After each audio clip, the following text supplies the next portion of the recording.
Hey guys, this is Captain Frugal reporting for duty for the top and bottom comics of the week for October 25th, 2022. I hope you sit back and enjoy the show.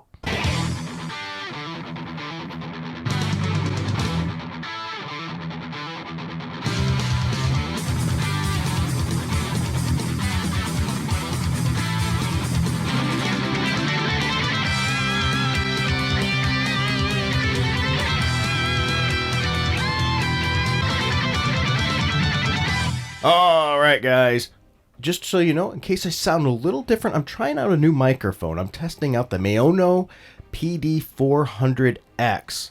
It's sort of a clone, if you will, of the Shure MV7.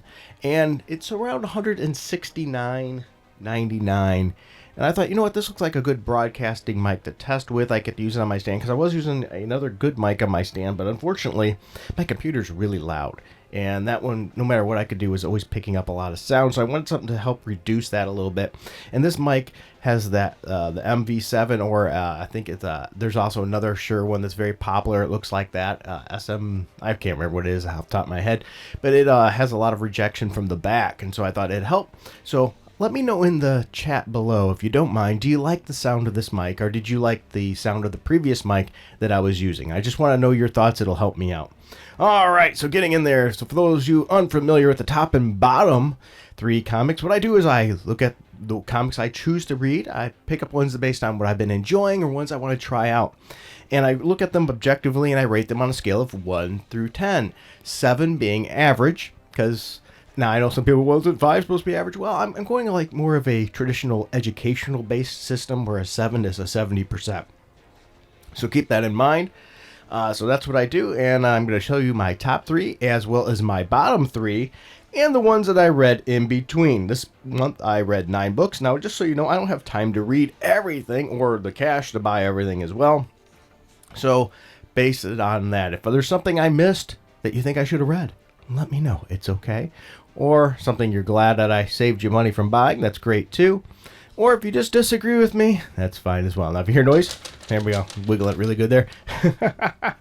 That is my paper noise, because I always have to have notes for this, because there's no way I'm going to remember all this. So jumping in, let's start with the top. I want to start with the top, the ones that you should read. But I do recommend, please stick through the whole thing so I save you money and tell you my thoughts on all the other ones, because I read 9 books. So here we go. My number 3 is Iron Cat number 5. And I gave that a 7.5 out of 10. Once again, that's Iron Cat number 5. Now, this surprised me. I've actually enjoyed this series, this mini-series, because it's issue 5 of 5. This is the whole run. So this might be a good one to pick up in trade. It really is. The cover, though, I thought on this particular issue, cool as it was just too convoluted. There was way too much on it. It was too busy of a cover. I get what they were doing and all, but I just didn't think the cover would inspire anybody, but it was issue 5 out of 5. So if you didn't have the other ones, why would you be picking up this one at this point? Anyway, it was a fun issue. The story was pretty fun too. A little bit predictable. Well, a lot predictable. And pretty decent art. So really, if you want to get this, you might want to pick up the issues or get it in trade to save a few bucks. I don't think you're going to be too disappointed in this if you're a Black Cat fan. All right, my next one is my number 2. This one I know is going to be controversial to a lot of people. This series has been controversial for a lot. You either like it or you hate it, it seems like. There's not a lot of in between. And it's Amazing Spider-Man number 12, where I gave a 7.8 out of 10. I liked it. I'm enjoying this. I know some people don't. I don't like this whole Peter Parker did something, they don't tell us what he did, and they're leaving that a mystery. I don't like that aspect of it. But otherwise, I do like a lot of the others. I'm not a big fan of the artist, if you will. I know that's once again a hot take. But I will say, for some reason, his work on Spider-Man is always okay with me. I don't mind it. Now, I don't like J.R. Jr.'s work on other books, but for some reason his Spider-Man seems to work okay with me. I don't mind it. So with that said, I thought this was a well-balanced issue of action and story progression. Sorry, I was looking down at my notes, so if that came a little different. So once again, well balanced. And I think this is a key that a lot of writers need to learn, is how to balance that. You know, we start getting a lot of Bendis books where there's a lot of people sitting around like a coffee table and talking all issue or, or whatever. I'm generalizing there a little bit. And it got boring. And so we got too much extremes, or one issue is all fighting. When you have a nice balance, it's really good. And I thought we had that here, as well as some solid pacing. And once again, the art, I think the art style works for this. It was really, I enjoyed it. I thought it was a good read. I'm enjoying The Amazing Spider-Man. So once again, 7.8 out of 10. And my number one, this might be sort of obvious. I've been pretty polarized with this series. I continue to like it. It's DC vs. Vampires number 10. Once again, it's DC vs. Vampires number 10. I gave it a 7.9 out of 10. Once again, this is a mini-series, and it's a 12-issue mini-series. So if you've been following the channel, you know, that's why I said once again, by the way, that I've been enjoying this series a lot. It's decent art for the style. Otherwise, if it wasn't this style of written book, this darker, gritty kind of thing, I don't think I would like this art style. But for this book, I think it works. And I think it continues to be a fun read. And it does what a comic should do. It finishes up that issue and makes you want to read more. It leaves you going, oh, I want next issue. And this is doing it for me. It definitely makes me want to read that next issue. So once again, a 7.9. DC vs. Vampires number 10 of 12. All right, before I move on any farther, I just want to take a moment to say thank you to this group of people here. This is a small channel, and we really need your support. I do not monetize this channel. I'm not giving YouTube those bucks, though I'm sure they throw ads on my videos probably anyway. But I don't get anything from that. Okay, I choose not to. I don't like some of the things they do, so it's my little stance against it. So my channel survives basically on how I can find other means of monetization for this channel.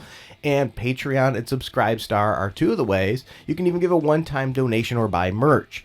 I know not everybody's a fan of Patreon, but there is a Subscribestar option. Matter of fact, if you're going to help the channel, that might be the way to go, because I don't have much on my Subscribestar. I'm not meeting the requirements where they pay me out yet, so all that money just sits there for them.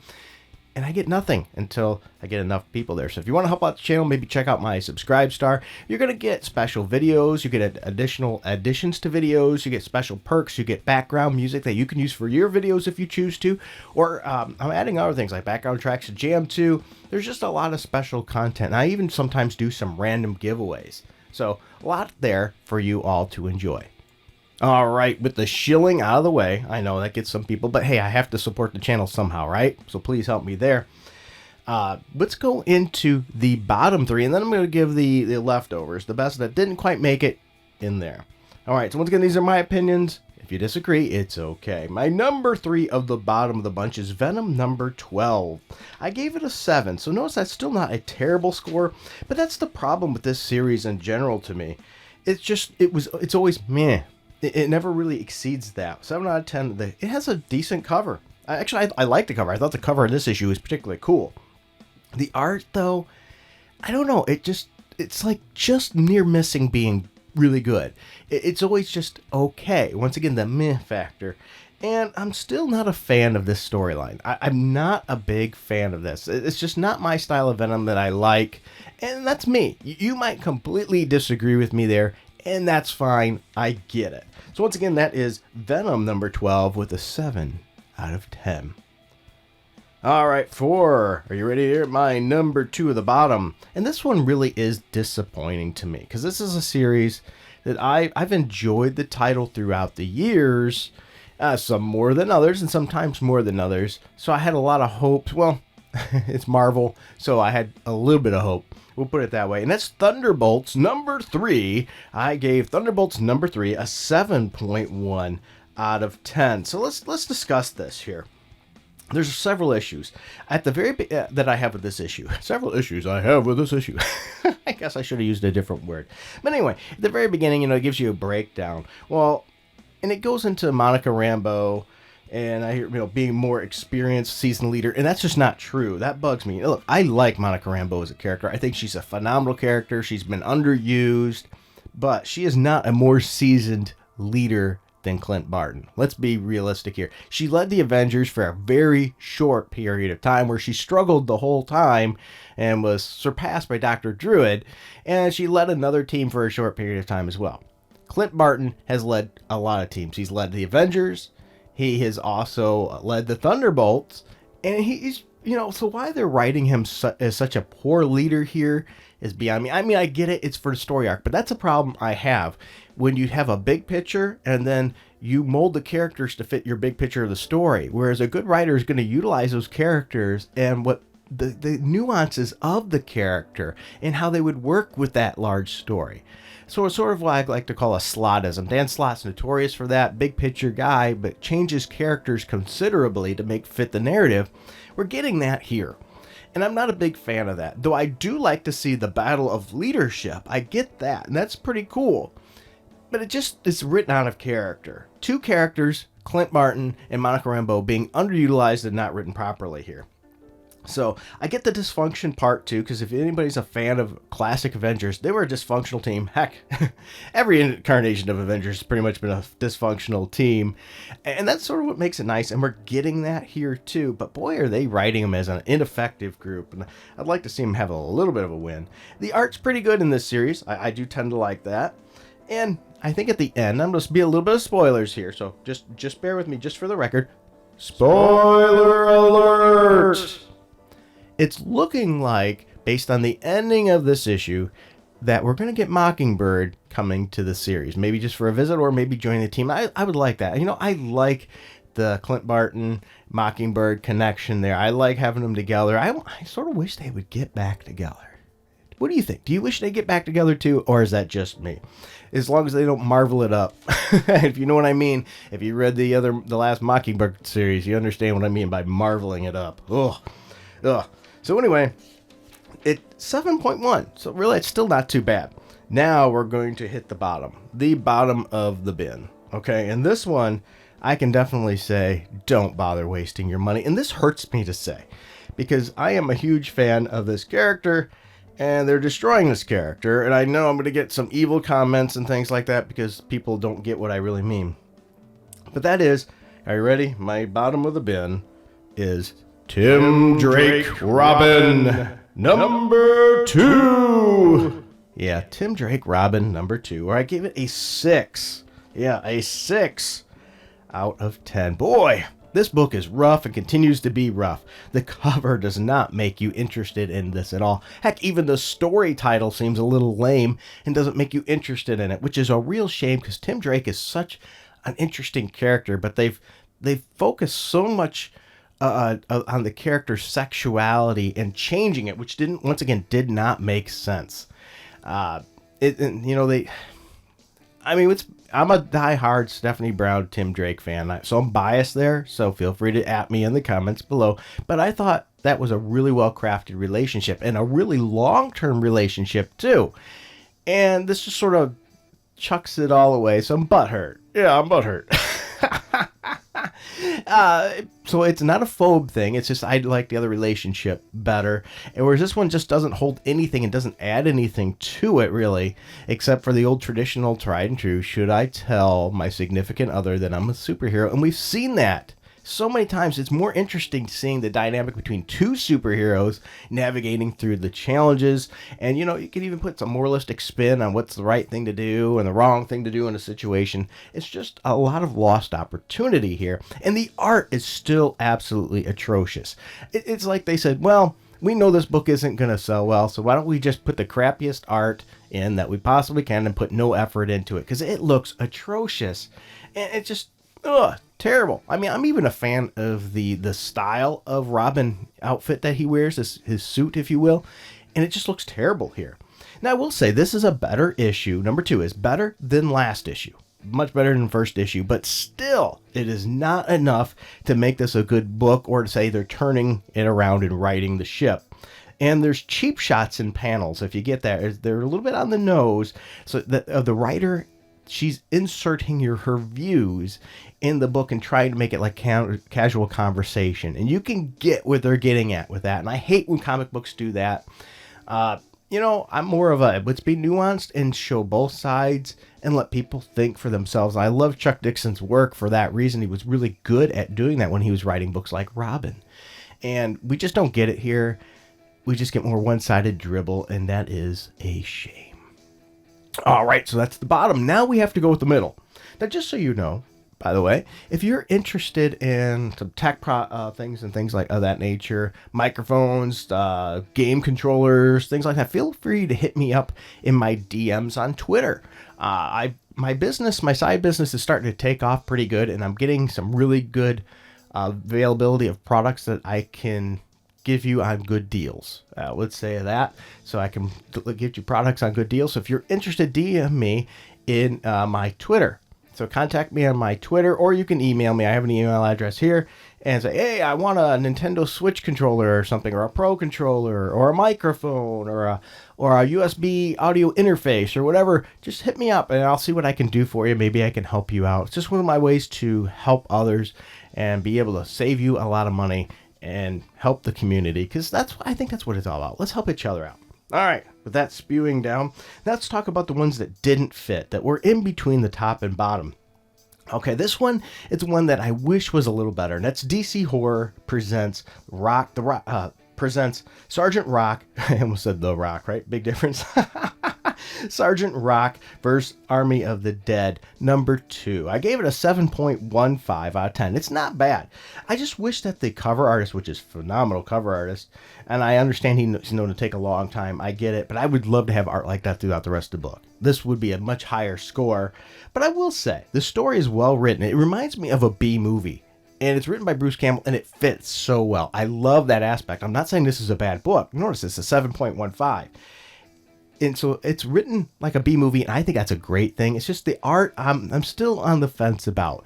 I will say the art actually fits the style of the book. It does. It fits the style of the narrative. I just hit my mic there. But I'm not otherwise a big fan of that art style. And I think I would have still liked the gritty appeal, but this does work, but just could be, in my opinion, better. I'd love to know your thoughts on DC Horror presents Sergeant Rock versus the Army of the Dead. All right, another one that did not fit. Going through my notes here. Dun, dun, dun. Are you ready? And this one's pretty polar. This is a polarizing one, and I probably have an unpopular take on it. And that's Moon Knight Annual number 1. I gave it a 7.2 out of 10. So it's nothing super fantastic, but that's a little over average. And I've been enjoying what they've been doing with Moon Knight. The art has been good for the series. This is a nice little insight into the character. If you don't know the character really well, you might not have known about his past relationship and having a child. But he does, and they bring that up into here. And I thought that was interesting too. And I have to say, this is a better annual than most. Most of the time I read an annual, it's like, it really didn't add anything to the character, which just gives you a little bit more detail and insight into the character, which is I wish they would do more with annuals, though in some ways I don't, because then that's just another book to pick up that could have been in the series. But overall, I've not found a lot of great annuals. They usually have a lot of filler and garbage. This didn't have it. It had one cohesive story. So once again, 7.2 out of 10, not bad. And let's see, go through my notes. That's it. That's all the books. Yeah. Oh, wait a minute. Nope. I can't pay attention here. Gotta read there. I read variance number 4. There we go. Variance number 4, 7.09 out of 10. Once again, variance number 4, 7.09 out of 10. Here we go. It has decent art. Yeah, nothing super spectacular, but it has decent art. Can't complain there. And I have to say, it's a decent story. You see the trend here? Notice it's average, and I keep saying decent, and that's where it falls in. It'd be nice to see, how do I put this? I don't want to give away the whole issue, but I have to give away some, so pardon me here. It's sort of like a mental, issue she's dealing with the Purple Man, and she finds out it's actually her issue that she's dealing with, and she's got to move forward. She has to forgive the Purple Man. And, of course, she doesn't do it because, angry woman, punch. And I get it. But here's the thing. I think this issue would have been better if they actually moved the character forward and realized, okay, these bad things happen. Especially since in her head with Professor X, it is said that he's not even really here. So if this is just in your head. So he's not even going to be here to forgive. And she still couldn't forgive him even though it was in her head. It just seems wrong. This would have been a great opportunity to have forgiveness. Now, I knew people do acts that could be considered unforgivable. I get it, and this was definitely one of them. But how heroic can a person be? This keeps her sort of not being heroic, which maybe does fit her character, but I think I would have liked to see her use that forgiveness. And I'd like to know your opinion. Would you have liked to have seen her in her head mentally forgive the Purple Man, even though he wasn't really there? Well, I would like to hear your thoughts on there. Well, there you goes. I went through a lot. This video is a bit long. I hope you enjoyed it. Like, subscribe, hit that notification bell, help out the channel if you can. Until next time, keep it frugal.